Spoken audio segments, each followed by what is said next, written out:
রমাদান যেমনি ভাবে আমাদেরকে আশাবাদী করে তোলে সম্মানিত দিনী ভাই এবং বোনেরা, এট দ্য সেম টাইম রমাদান কিন্তু আমাদের জন্য অনেক সতর্কতামূলক বাণী উপস্থাপন করে। মানে এটা যেমনি the month of hope, at the same time it is the month of warning. দুইটাই আছে আর কি, চেক এন্ড ব্যালেন্স। এটা যেমনি হোপ জায়গায় আবার ওয়ার্নিং ও আছে। সহিহ বুখারীর বর্ণনা, রাসূল সাল্লাল্লাহু আলাইহি ওয়াসাল্লাম বলেন, মান লাম ইয়াদা কাওলা যুরি ওয়াল আমালা বিহি ফালাইসা লিল্লাহি হাজাতুন আন ইয়াদা তাআমাহু ওয়া শারাবাহু।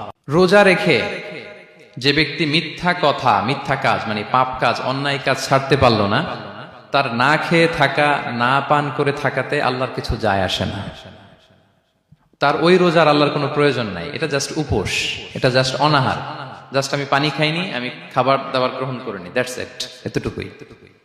এতে আল্লাহর কিছু যায় আসে না।